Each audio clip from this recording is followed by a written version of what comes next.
Well, hello everyone. It's me, Flylady Kat. Well, I used to be Flylady Kat. Now I'm just Kat. But I do the Flylady system, and I train and mentor people in the Flylady system. I do it a little differently than the original Flylady system, and I'm here to help you with any questions on what I do differently, how we do it differently, and those kind of things. So that's what we're going to talk about today. That's our subject. How is the Flylady system different with Flylady Kat? Okay, so just waiting for everyone to come on. I love doing lives with you, and here we go. I'm going to say hello for a few minutes to everyone, and then we'll start taking questions. Hi, Teresa. Hi, Michelle, and Sherry Cook, and MG. That's Margot, right? And Lisa Iao. Missed you too, Lisa. Yana Koppitz. Hi, Yana. And Marty Watson. Hi there, Marty Watson. She's actually here in the other room. I can see her through the glass doors. I'm taking care of her today.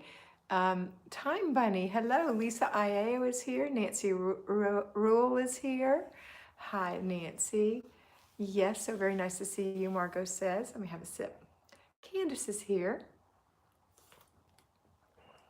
And Mr. B is here. Hello, everyone, he says. So how are you doing this lovely Tuesday afternoon? It's spring, whether it's cold or not, hot or not, it's spring in the northern hemisphere. So hello to all of you. I think I'm going to change my glasses so I'm not looking down my nose out of these trifocals and get on these single visions. There we go.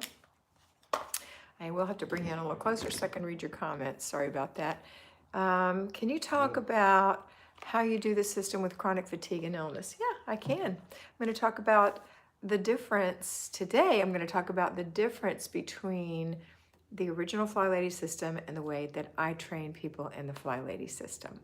I have been a Flylady mentor with the Flylady system formally and retired from that, and I now do a different spin on it. And my spin is I try to make it easier, and I try to help you learn habits that will change your life forever. The one thing that we won't be able to do is change who you are. You're always going to be who you are. If you're sidetracked, you're never going to not be sidetracked. You're going to have a little ADD forever, and it's okay. You're going to get better with my system. If you are born organized, you don't even need this, and so why are you here? Because this is for people who need help getting their house together, who feel overwhelmed. Hi, Irene and Brandon Manitoba, my friend who comes to visit me every 2 years with Preston and Matthew. Hope you bring Matthew next year, or next time.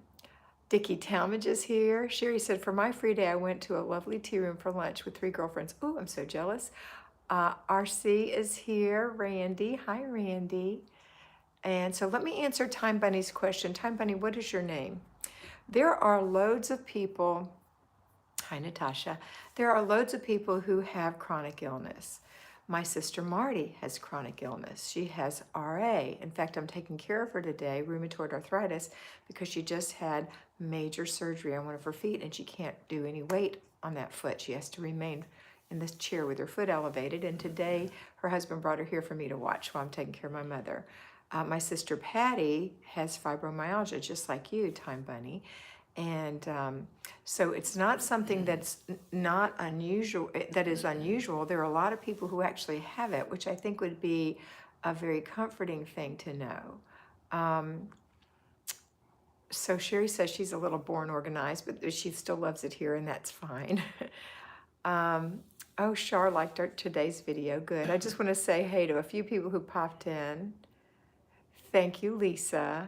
But fibromyalgia, yeah, fibromyalgia is like, it's like arthritis. I'm not a doctor, but my understanding is it's like having arthritis in your muscles. So if you've never had fibromyalgia, but you've worked over a sink for a long time or sat stiff for a long time and you had that burn between your shoulder blades where the muscles just get tense and tight and burn, I get that. Apparently it's like that in your whole body. So that's hard to deal with. And sometimes you have a flare up and sometimes you don't. A lot of times when you have immune deficiencies, autoimmune deficiencies, you do have brain fog and fatigue. But brain fog and fatigue comes also with perimenopause, pregnancy. There's a lot of reasons that people have brain fog and fatigue, as well as having some kind of an illness. So just know that whether you have an illness or not, if you are, think about what you are doing. Think about what you are doing. So if you are getting up and feeding yourself, and if you are, you know, doing something that you enjoy, you know, if you're relaxing or whatever, then I want you to remember that you're also going to be able to do your routine. So if you're having some kind of a flare-up, if you're able, then I want you to do your routines. If you're not able, you're not able. But you're not going to have a flare-up all the time. And when it goes away, then you get it while the getting's good. You get right back on the 50 points. If you're on my Patreon channel, you'll know what that is. 50 points is a way that I capsulize what we're doing in this Flylady system to get it done in a timely manner so you can get on with your life. So if you're not a patron, I do recommend you come over. It's $5 a month. The 50 points are there, and I give you a brand new video every single day there. And I recommend that you come over 5 days a week, not 7 days a week. I give you a new video 5 days a week there. But so whether you have chronic fatigue syndrome, or you've got RA, or you've got fibromyalgia, or you just have some other type of chronic illness, if you are able to have a good day from time to time, then you do the Flylady system. If you're having a flare and you can't do it with RA or anything else, you just do what you can do. And I recommend you drop back to routines and do what you can do of the actual routines. If you don't know what I'm talking about, watch my old video, How to Do the Flylady System for Newbies. It takes about an hour or so to watch that, maybe 90 minutes. I want you to get a paper and pencil and take notes, because that's when it'll make more sense to you. Okay? All right, let me read some of the questions I have here. Hold on. Let's see. Gosh, look at all these sweet people. I love all of you. Netta is here. Hi, Netta. Nice to have you here. Carla said, good evening, Mr. B and Kat. Oh, so good to catch you live. Hope all is well. Thank you. Well, Mr. B's reminding everyone to thumbs up. My sister Marty said, fibro feels like when you're getting the flu, the full body ache. Netta said, husband has fibro. It's a tough one to bear. Margot said, yeah, me too. I think I'm organized. I think I'm organized in my head, but I have problems with implementation. Good point. Candace said, I've adjusted my morning routine because I'm so stiff and sore in the morning, so I do my routine after breakfast after moving around a little. And Mr. B said, Carla. Yasmin Sierra said, hello, Kat. Netta said, I would really like to hear more about Inspect What You Expect. Sounds like a great alternative to Yell Till You're Hoarse. Okay, we'll talk about that, Netta. And there, Mr. B put my link up for Patreon. And Lisa said, speedy recovery, thoughts and prayers are with you, Marty. And Michelle said, I've fallen off the wagon and I now work 4 days a week, don't work Tuesdays or Wednesdays, have 3 kids and a big home to clean, and I feel there's not enough time to clean anymore. Any suggestions? Good question. Kat, it's been a long time. Hi, Michelle. Debbie Heckle is here. Hi, Debbie.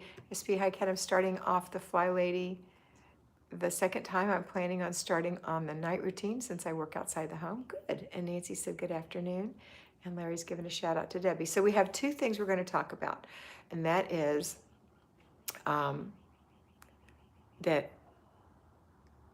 which one was it?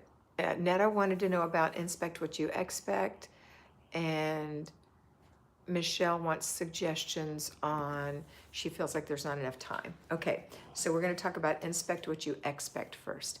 Inspect What You Expect means that when you have children and you give them things to do, or you expect them to do things, that you inspect that. You don't just assume it's going to get done, because here's what that looks like. You have an 8-year-old. You've told your 8-year-old every morning you want them to brush their teeth and wash their face and get this toothpaste out of the sink and hang their towel up and put their clothes on and put their pajamas in the dirty clothes or in their drawer or whatever, and make their bed and get dressed and come to the kitchen for breakfast. Okay, that's a lot of steps. Maybe you even have it written down. And then it gets to be, time for them to be in the kitchen. You're looking at your watch. Breakfast is getting cold. You're hollering up the stairs, come on for breakfast. What are you doing? And you go upstairs and they're sitting on the bed fiddling with something and nothing is done, or it's halfway done, and you start the scream procedure. That's what happens. So here's how you avoid that. Inspect what you expect. Everything that we do is right here. It's mental. So inspect what you expect means that you tell your child what to do, and then you tell them again when you get them up, and then you tell them again when you go upstairs to inspect what you expect. Okay, so it looks like this. In the morning, you're going to follow the little list we put on your dresser. Don't forget, you're going to wash your face, brush your teeth, wipe the toothpaste out of the sink, hang your towel up, put your clothes away, get dressed, make your bed, and come for breakfast. That's what you're going to do, those 8 things. And so in the morning when you wake them up, you say, now this morning I'm expecting you to get up, brush your teeth, wash your face, wipe the sink out, hang your towel up, get your clothes on, make your bed, and come down for breakfast.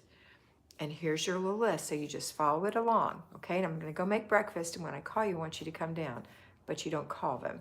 You go back upstairs and you say, okay, how are you doing on your list? Let's see what you've done. And you see, oh, you've brushed your teeth and you put your pajamas away. Okay, what do we have left? Go, come in here, wipe the sink out.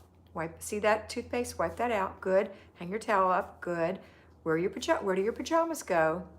That's right, put them there, very good. You got your clothes on, but you know what? There's one thing missing. Can you guess what it is? That's right, you didn't make your bed, so make your bed. Now look, girls, we're not going to be perfectionists with these children. We're just going to expect it to be done to the best of their ability. So making a bed for an 8-year-old is pulling the sheets up, pulling the bedspread up, putting the pillow at the top of the bed, maybe throwing a doll on it or a stuffed animal. It doesn't have to be perfect unless you're showing the house for a real estate broker or something. You just don't expect it to be perfect. Just like when they give you a drawing and it's not perfect, it's the best they can do. No, an 8-year-old does better than a 6-year-old, and a 6-year-old does better than a 4-year-old, but it's a process. So inspect what you expect means you have to march your little self up the stairs or back to the room and reiterate a second time that morning. And then you can reward them. Very good, good job, high five, let's go have breakfast. It requires that you get up, get yourself dressed, get your morning routine done, get breakfast started so that you're not thinking, oh, come on, I gotta get dressed, I haven't brushed my own teeth, I need to fix my hair, I'm gonna look terrible when I take you to school or whatever, okay? Or we've got a homeschooling today, we've got a special project we've gotta do, or whatever it happens to be. Okay, that's inspect what you expect. And it works at a bunch of different levels depending on the age of the child. It doesn't mean that you're hovering, it's meaning that you inspect what you expect, that's all. And then the second question was from, which one of you gave me the second question about working? Michelle? It was from Michelle. And Michelle said that she started working and she's totally fallen off the wagon. It's just way more than she can handle in her head. So Michelle, it's in your head. There's a load of women who work. They work 40-hour weeks and they have 2 days off, and sometimes not even the same 2 days. And sometimes they work nights and they have to sleep days. There's a whole bunch of different configurations. The point that when a person works, you still have to do the same things. They still have to be done. You have to do laundry, you have to do paper, you have to make your bed every morning and do your morning routine, you have to clean up after dinner, you have to buy groceries, you have to do your weekly home blessing hour, you have to, plan and desk day. There's all these things we have to do. The trick is you have to use a planner and plan it out in advance. Now, the reason I know this is because I worked a 40-hour week. Plus, it was 20-minute drive, 20 or 30-minute drive to work, back and forth. So that's another hour plus a lunch hour.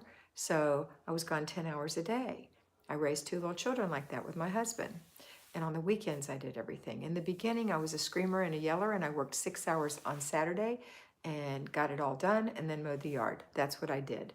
But now I got the Flylady system in place and I started working it differently. Now, here's what I suggest that you do. This is what I suggest. I suggest that you do your morning routine and your before bed routine, after dinner routine and before bed routine. Those are your 3 routines that happen every day. I also suggest that you do a clutter check in the morning, a clutter check when you get home from work, and a clutter check before bed. If it's not a work day, a clutter check at lunchtime and a clutter check before bed. In the morning or in the evening, you can start your laundry and get a load done every day. Paper, you can also do in the morning or the evening. It's a 5-minute job. Laundry is not a 2-hour job. It takes a few minutes to put it in the machine, a few minutes to put it in the dryer, and about 7 minutes to fold a small to medium load. 10 minutes to fold a medium to large load, 12 minutes to fold a really big load. That's what it takes, and then you put it away. My suggestion is not to wash really big loads because they're not as fun. It's just not as fun. All right, then the other thing is on Saturday or whatever your Saturday would be, that's the day you do your zone. So instead of doing 4 15-minute zones during the week, you put them together and work for 1 hour in the zone on your off day, 1 hour. And then during the week, as you can, you do these other 4 things. There are some things that don't require a lot of work, but these other 4 things, and that's your basic weekly plan where you have to do planning and desk day. Now, a lot of times when you work, that's a great thing to do on Sunday night. You plan your week out, you make sure your bills are paid, you make sure your budget's in check, you plan your groceries out. Errand day can happen on your lunch hour or on your way home. You can have your groceries delivered. You can have them put in your car. You can delegate it to someone else. You can pick them up on Saturday. You have to figure out what's going to work for you. That's an important day. The weekly home blessing hour, you're going to break that up into 6 days of 10 minutes a day. 6 days when you get home from work, you won't want to, but you're going to have to go into your closet where you keep your vacuum cleaner or your duster or your mop or whatever it is and do one of the 6 items in the weekly home blessing hour. You can also delegate to your children. It is a 10-minute job. Listen, the reason people don't delegate to their children is because they think their children are not strong enough, don't have the manual dexterity, or not smart enough. Now you think about that. Is your child not smart enough to mop a floor? Are they not strong enough to mop the floor? Or do they lack the manual dexterity to mop the floor? The answer is probably no for your bigger children. Now, a 4-year-old can't do it. A 6-year-old won't do it because they don't have, it's not that they're not smart, they just don't have good judgment at that point. But an 8-year-old or a 10-year-old can totally mop the floor. You got to show them how. They can do their clothes at 9 years old. They can wash their clothes. They can do so many things at that stage. So think about what you're going to delegate. And then the last thing that you want to do, because that's 3 days, is car and purse day. I used to do car and purse day on my lunch hour or my break at work because that just means going to your car, shaking the mats, making sure there's no trash in the car, and emptying out your purse, cleaning it out a little bit, and putting your things back in. That's all. The other days, the other 3 days are Renew Your Spirit Day, which is on your off day, Family Fun Day, which will be the remainder of the day that you did your zone on, and Personal Day. And unfortunately, when you work a full-time job, you just don't get personal days. But you do get time that people at home don't get. You get that ride in the car to work and back, and if you're not running late and not putting makeup on in the car and not fighting and fussing with everybody else in traffic, but instead relax because you've gotten up in plenty of time to be on work on time and you're already dressed and have your makeup on, then you can enjoy your music or your book on tape or whatever, and that's enjoyable back and forth. You also have a lunch hour to yourself without children hanging on you. You also have 2 breaks. You don't have to be involved in work or in home. These are times for you. Now, on my lunch hour, sometimes I ran errands. Maybe I needed to buy a birthday gift. Those kind of things happened on my lunch hour sometimes. All right? So it's just, you have to be creative to do it, but you can do it. I hope that answered your question. I saw some comments coming up. Let's see. We've got about 10 more minutes, so let's see what we had here. I'm going to go back a little bit.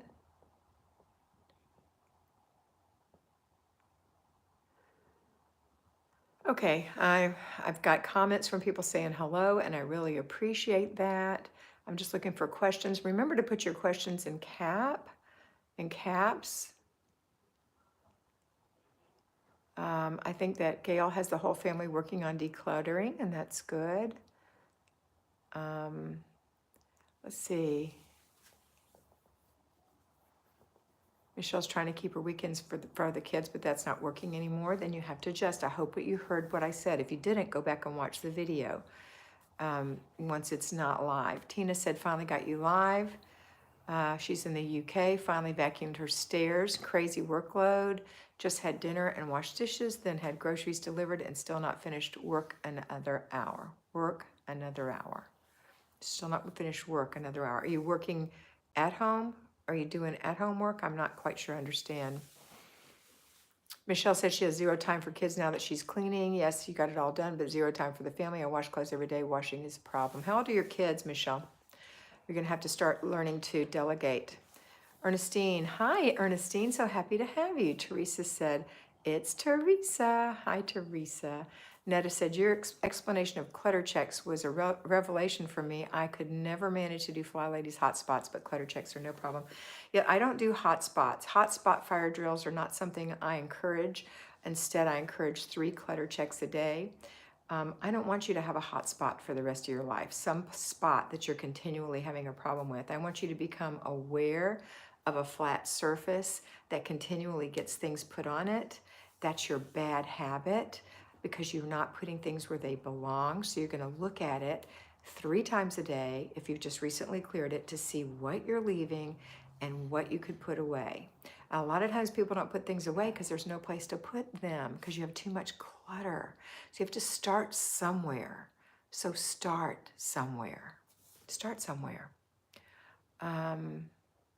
But thank you, Netta, for that. Kara, hi, Kat, making some dinner and saw you were on. Hi, Kara.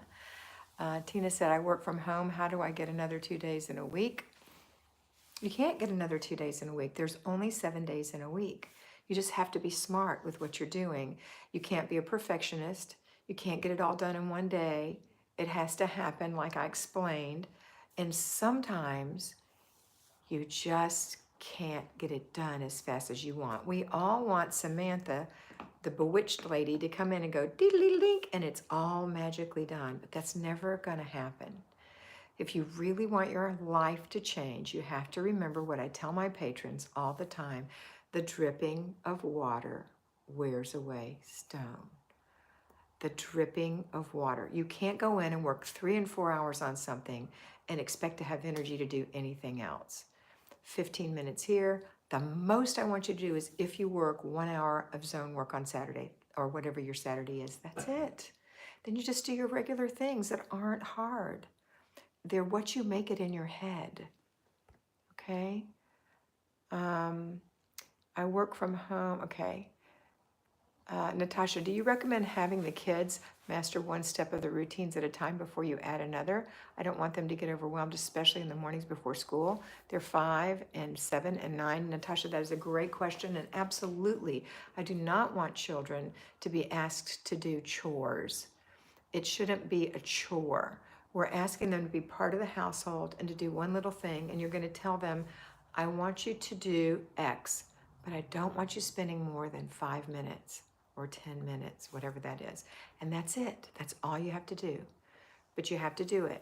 And then if you don't do it, if you've asked your child to do something and you haven't been, look, here's what I always say. Here's the wall. Here's your child. This is you. You're the wall. This is your child. This is what children do. And here's what they expect you to do. Okay? But if you do this and they find out Mama means it and I can't go any further, they'll quit doing that and they'll start doing their work. So in the beginning, it's hard, especially if you've let them get away with a lot for a long time. A lot of people tell me, oh, my child works so hard. They don't have any time to do anything because they're a good student. Well, that's bull, excuse my French. It is. How long are they playing games, or how long are they talking to their friends? And you were a good student, or maybe you weren't, but you remember what it was like. You didn't work all the time. And if your child is involved in so many extracurriculars that they don't have time to participate in the home, then they need to be pulled off some of those, in my personal opinion. You've got them doing too much. You want them to be able to do things in the home, to learn how to be a part of the family, and to learn how to go forward in life, because what you're doing is training up your child in the way that they will go, and when they're grown, they won't depart from it. You're training them how, especially if they're sidetracked, they need to know how to plan, how to work in little bites, the dripping of water. They need to know, and you have to help them with that. That's your job when you chose to be their parent.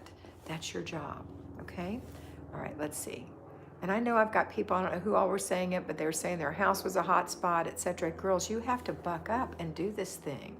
You can't just say, oh, I'm just a mess, I can't do anything. Well, yeah, that's right, as long as you keep saying that. It doesn't matter what the particulars are in your household. You have to change your mind, have a plan, and start working your plan. And the plan I suggest is 50 points a day. And that's the answer that I have for you. I also have lots of other things that I say. You have to do the 4 F's. Make it fun, do it first, do it fast, and finish. Each thing you do, each little thing. I have something called Plug and Play, which is a video over on Patreon, Plug and Play, and it talks about the units of work that we have and how to skip them if we need to. And that's a very good one for you to watch.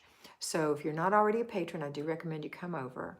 I do believe in being firm but kind. Do you remember your teacher in school that was your favorite teacher?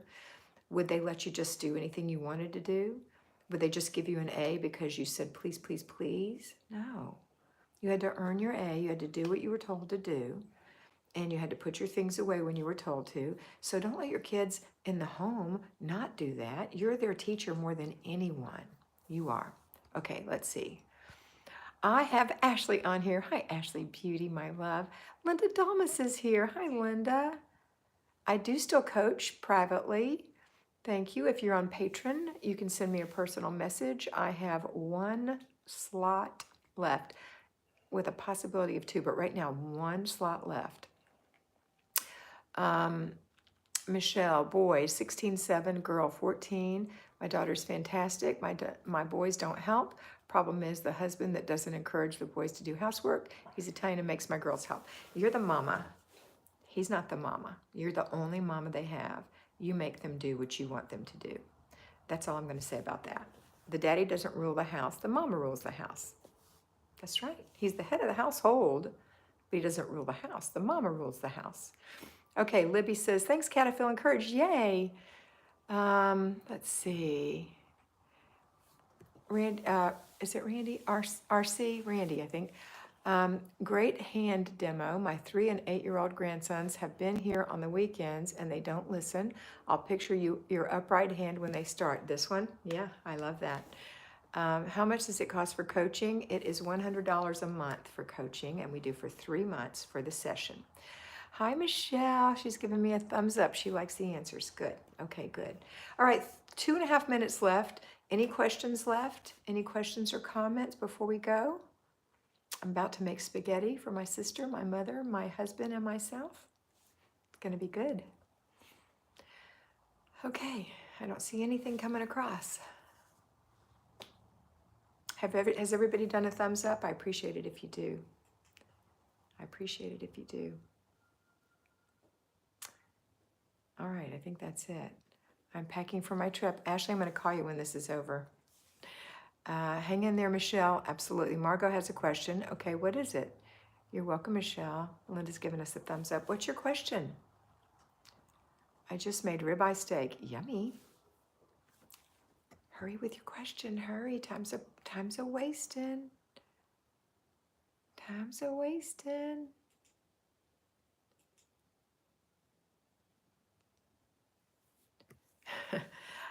I coach for everything that's involved in being a homemaker, which could be how to run your business office, how to take care of yourself personally along with your home, but the focus is your home and then everything that revolves around that. All right, girls, I've got less than a minute left. I hope you have a fabulous day. It was lovely talking to you, and I can't wait to hear from you in the comments. I do read every comment I get. I don't necessarily answer everyone because I am super busy. And I will talk to you again on Friday, okay? All right, everyone have a wonderful day, and always remember that you are beautiful. Mwah. Bye.